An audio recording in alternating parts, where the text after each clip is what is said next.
दोस्तों, हम अपने जीवन में ऐसे बहुत सारे लोगों को देखते हैं जिनको कि कब्ज़ की बहुत ज़्यादा शिकायत होती है, गैस की बहुत ज़्यादा शिकायत होती है, खट्टी डकारें मुंह में आती रहती हैं, खाना उनका पचता नहीं है, बहुत परेशान रहते हैं। उनको मतलब ऐसा लगने लगता है कि जब उन्हें गैस बनती है कि जैसे कई लोगों को तो इतनी ज़्यादा सीवियर गैस बनती है कि जैसे उनकी दिल की धड़कन ही रुक जाएगी, सीने में उनको बहुत ज़्यादा जकड़न महसूस होने लगती है।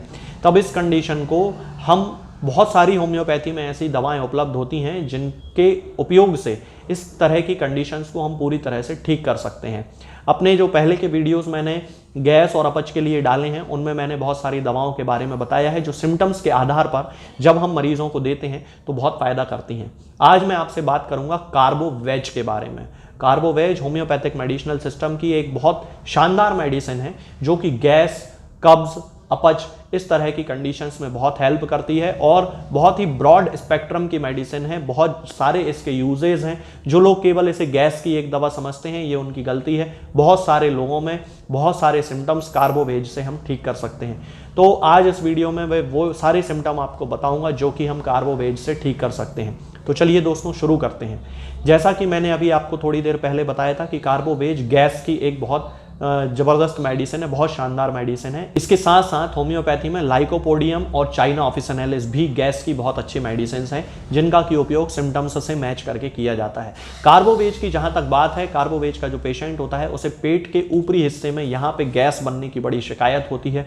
खट्टी डकारें आती हैं, बदबूदार डकारें आती हैं, खट्टा पानी मुंह में आ जाता है, कड़वा कड़वा पानी मुंह में आता है, गैस उसके पूरे पेट में फंसी हुई होती है। ऐसा लगता है कि वो जो गैस है वो पूरी आंतों में फंसी है, ऊपर स्टमक तक फंसी हुई है और वो बिल्कुल निकल नहीं रही है। आगे का जो हिस्सा है पेट का वो बुरी तरह फूल जाता है। डिस्टेंशन ऑफ एब्डोमेन जिसे कहा जाता है, पेट ऐसा फूल जाता है और उस समय रोगी को बड़ी तकलीफ होती है। सांस लेते तक उससे नहीं बनता है और बहुत ज़्यादा दर्द होता है, बहुत ज़्यादा तड़प होती है। हालांकि जैसे ही उसे थोड़ी सी डकार आती है तो उसे थोड़ा सा रिलीफ मिलता है। इसके साथ साथ जब उसे डकार आती है तो एनस से भी यानी मलद्वार से भी गैस बहुत ज़्यादा निकलती है जिसे अपान वायु कहते हैं और वो जो गैस होती है बहुत बदबूदार गैस होती है। और ये जो बहुत स्पेसिफिक सिम्टम है ये कार्बोवेज का कि उसको बहुत ज़्यादा खट्टी डकारें आती हैं, मुंह से बदबू आने लगती है, डकारें बहुत बदबूदार होती हैं, एनस से यानी कि मलद्वार से निकलने वाली गैस बहुत बदबूदार होती है, सांस लेने में उसे दिक्कत होने लगती है क्योंकि डिस्टेंशन हो जाता है एब्डोमेन का, गैस बहुत ज़्यादा फंस जाती है। तो ये जो सारे सिम्टम्स होते हैं ये कार्बोवेज के होते हैं और इन सारी कंडीशंस में हम कार्बोवेज का यूज़ कर सकते हैं। इसके अलावा कार्बोवेज का जो उपयोग किया जाता है उन कंडीशंस में जिनमें कि पेशेंट को कभी कोई पुराने समय में बीमारी रही हो। जैसे आपने बहुत सारे लोगों को सुना होगा, बहुत सारे लोग मेरे पास भी आते हैं जब क्लिनिक पे तो वो कहते हैं डॉक्टर साहब 20 साल पहले ये हुआ था, तब से आज तक शरीर बन नहीं पाया है, दमा हुआ था तब से आज तक शरीर बन नहीं पाया है, हाथ पैरों में ताकत नहीं रही है, जान नहीं बची है, काम करने की इच्छा नहीं होती है। यानी कि किसी भी पुरानी बीमारी के कारण जो साइड इफेक्ट्स आज तक चले आ रहे हैं तब उस कंडीशन में हम कार्बोवेज का उपयोग कर सकते हैं। मान लीजिए कभी किसी को टाइफाइड हुआ था, 2 साल पहले टाइफाइड हुआ था और उस व्यक्ति को टाइफाइड होने के बाद से भूख नहीं लगती है, खाना खाता है तो मन नहीं करता है, डकारें आती रहती हैं, पेट भारी भारी सा महसूस होता है, जो भी खाना खाता है वो शरीर में लगता नहीं है, वजन उसका बढ़ नहीं रहा है, शरीर बहुत ज़्यादा कमज़ोर हो चुका है। तब इस कंडीशन में यदि ये सिम्टम है कि 2 साल से उसको टाइफाइड 2 साल पहले हुआ था और अब तक उसका जो इफेक्ट है वो देखने में आ रहा है, हालांकि टाइफाइड उस समय ठीक हो गया था लेकिन उसकी जो जीवनी शक्ति थी वो तब से अब तक ठीक नहीं हुई है, तब उस कंडीशन में हम कार्बोवेज का इस्तेमाल कर सकते हैं। इसके बाद कार्बोवेज सर्दी जुकाम की भी बहुत अच्छी एक मेडिसिन है। जिन लोगों को गर्म से ठंडे और ठंडे से गर्म में जाने पे अचानक छींकें आने लगती हैं, मान लीजिए कि आपके आसपास कोई ऐसा व्यक्ति है या मान लीजिए कि आपके रूम में एसी लगा हुआ है, आप एकदम बाहर से आए हैं और रूम में एसी चल रहा है, आप 2 मिनट रुकते हैं, अपना काम करते हैं और फिर वापस धूप में चले जाते हैं और उस समय यदि आपको सर्दी हो गई है तो फिर आपको यदि सर्दी जुकाम हो गया, छींकें आने लगी हैं, तब उस कंडीशन में कार्बोवेज एक बहुत अच्छी मेडिसिन है जिसके बारे में ज़रूर सोचना चाहिए और उसको ज़रूर लेना चाहिए यदि इस तरह की कोई कंडीशन आपके साथ हुई है। तो इसके अलावा दोस्तों कार्बोवेज का जो पेशेंट होता है उसे बहुत ज़्यादा थकान रहती है, उसके शरीर में ताकत नहीं रहती है, और इस ताकत के ना होने का जो प्रभाव होता है वो उसके शरीर की धमनियों पर, जो जिनमें रक्त बहता है, उन पे पड़ता है।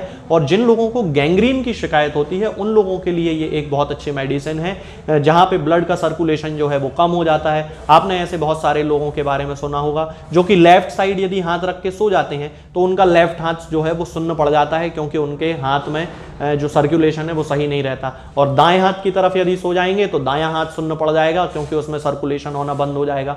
तो ये जो थकान है ये ओवरऑल उनके पूरे बॉडी में ही है, उनका जो सर्कुलेशन है वो भी सही नहीं है, ब्लड प्रेशर भी थोड़ा कम हो गया है, जिसके कारण आर्टरीज से जिस ब्लड को जिस नॉर्मल प्रेशर से बहना था वो प्रेशर नहीं मिल पा रहा है। तब उस कंडीशन में भी यदि किसी को गैंग्रीन की शिकायत हो गई है, यदि किसी को इस तरह से सुन्नपन आने की शिकायत है, तब उन सारी कंडीशंस में हम कार्बोवेज का यूज कर सकते हैं, क्योंकि कार्बोवेज उन सारी कंडीशंस को ठीक कर सकती है। अब यदि यही सारे सिम्टम्स मिलते हैं तो फिर हम वेरिकोज वेन्स को भी ठीक कर सकते हैं, क्योंकि वेरिकोज वेन्स में भी वही होता है कि जो ब्लड नीचे आ जाता है वो वापस ऊपर नहीं जा पाता है। तब उस कंडीशन में यदि पेशेंट के सिम्टम कार्बोवेज से मिलते हैं तो फिर हम उनसे कार्बोवेज भी बड़ी आसानी से दे सकते हैं। अब दोस्तों मैं आपको बताता हूं इसके एक बहुत ही स्पेसिफिक सिम्टम के बारे में। इस मेडिसिन को मृत लोगों के लिए संजीवनी कहा जाता है। हालांकि मैं यहाँ पे क्लियर कर दूं कि ये मेडिसिन ऐसी नहीं है जो कि मरे हुए लोगों को जिंदा कर दे, इसका मतलब ये नहीं है। मैं जो कह रहा हूं उसका मतलब ये है कि ये जो मेडिसिन होती है, यदि किसी को बहुत ज़्यादा डिहाइड्रेशन हो गया है, किसी को बहुत ज़्यादा ब्लड लॉस हो गया है और उसका शरीर एकदम ठंडा पड़ गया है और दिल की धड़कन बहुत स्लो हो गई है, तब उस कंडीशन में यदि हम कार्बोवेज का इस्तेमाल करते हैं तब उसके ठीक होने के जो चांसेस होते हैं वो बहुत ज़्यादा बढ़ जाते हैं। मान लीजिए कहीं किसी का कोई एक्सीडेंट हो गया है और अचानक उसको बहुत ज़्यादा ब्लड लॉस हो गया है, वो हॉस्पिटल में एडमिट है और कंटिन्यूअसली उसको जो है ब्लड ट्रांसफ्यूजन किया जा रहा है, तब उस कंडीशन में यदि हम कार्बोवेज 200 की 4 बूंद सीधे उसकी जीभ पे रख दें, तब बहुत ज़्यादा चांसेस हैं कि उसके अंदर से जो ठीक होने की उसकी शरीर की जो क्षमता है वो जागृत हो जाती है और जो पेशेंट है वो ठीक हो जाता है। लेकिन मैं यहाँ पे दोबारा क्लियर कर देना चाहता हूँ कि इस दवा से मरे हुए लोगों को जिंदा नहीं किया जा सकता है। तो दोस्तों यही सारे जो सिम्टम्स होते हैं ये कार्बोवेज के होते हैं। जिन लोगों को पेट में गैस बनने की, अपच की बहुत ज़्यादा शिकायत होती है, खट्टी डकारें जिन्हें बहुत ज़्यादा आती हैं, वो इस मेडिसिन का उपयोग कर सकते हैं। जिन लोगों को पेट में डिस्टेंशन होने लगता है, पेट जिनका फूल जाता है गैस के कारण, वो इस मेडिसिन का उपयोग कर सकते हैं। यदि हम इसके डोज की बात करते हैं तो कार्बोवेज को 30 पोटेंसी में हम यूज कर सकते हैं। जिन लोगों को गैस की या इस तरह की कोई शिकायत है उनमें कार्बोवेज 30 पोटेंसी में 2-2 बूंद दिन में 3 बार यूज करना चाहिए शुरुआती दिनों में, और 8-10 दिन होने के बाद जब उनके सिम्टम्स धीरे धीरे कम होने लगे तब डोज को जो है वो 2 टाइम कर देना चाहिए, और फिर जब और ज्यादा रिलीफ मिल जाए तब डोज को केवल 1 दिन करके और फिर उसको बंद कर देना चाहिए। तो यदि हम कार्बोवेज का इस्तेमाल करते हैं तो हम गैस, अपच और खट्टी डकारों की जो समस्या होती है उसे हम पूरी तरह से ठीक कर सकते हैं। आज के इस वीडियो में दोस्तों फिलहाल इतना ही। आगे के वीडियोस में हम बात करेंगे कुछ नई बीमारियों के बारे में और उनकी होम्योपैथिक दवाओं के बारे में। तब तक के लिए जय हिंद, जय भारत।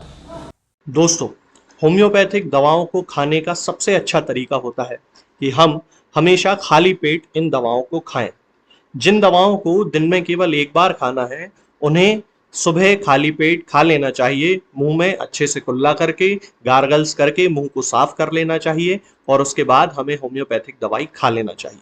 जिन दवाओं को दिन में 2 बार या 3 बार या 4 बार खाना होता है, उन दवाओं को खाली पेट खाने का मतलब होता है कि हम उन दवाओं को खाने के लगभग आधे घंटे पहले या फिर 2 से 2.5 घंटे बाद ही खाएं, और उस स्थिति में भी हमारे मुंह में किसी भी वस्तु का, किसी भी चीज का स्वाद नहीं होना चाहिए, ना ही हमारे मुंह में किसी भी चीज की गंध होना चाहिए, जिससे कि ये होम्योपैथिक दवाएं हमारे शरीर पर बहुत अच्छे तरीके से काम कर सकती हैं। तो हमें हमेशा ये ध्यान रखना है कि जब भी हम होम्योपैथिक दवा खाएं हमेशा खाली पेट खाएं और हमारे मुंह में किसी भी चीज का स्वाद या किसी भी चीज की स्मेल ना हो। अब बहुत सारे लोग ये सोचते हैं कि हम कच्चा प्याज खा सकते हैं या अदरक खा सकते हैं या हींग खा सकते हैं या इलायची खा सकते हैं या नहीं। बिल्कुल आप इन चीज़ों का इस्तेमाल कर सकते हैं। होम्योपैथिक दवाओं को खाते समय आप इन सभी चीज़ों को बड़ी आसानी से खा सकते हैं। बस याद ये रखना है कि जब भी आप होम्योपैथिक दवा खाएं, इनमें से किसी भी वस्तु का, किसी भी चीज़ का स्वाद आपके मुंह में ना हो। यानी कि जब भी आप इन्हें खाएं तो इनके खाने से या तो आधे घंटे पहले होम्योपैथिक दवा खा लें, या फिर इन्हें खाने के 2-2.5 घंटे बाद, जब कि आपने मुंह में अच्छे से कुल्ला कर लिया हो, अच्छे से गार्गल्स कर लिए हो, तब इन होम्योपैथिक दवाओं को खाएं। तो आपको हमेशा होम्योपैथी के सबसे अच्छे रिजल्ट देखने को मिलेंगे। लोग गलती यही कर देते हैं कि वो प्याज खाना छोड़ देते हैं, कच्चा प्याज, लहसुन, अदरक, हींग सब खाना छोड़ देते हैं, लेकिन फिर भी उनको मुंह में सफाई ना होने के कारण होम्योपैथिक दवाओं का अच्छा रिजल्ट देखने को नहीं मिलता है। ये होम्योपैथिक दवाएं आपको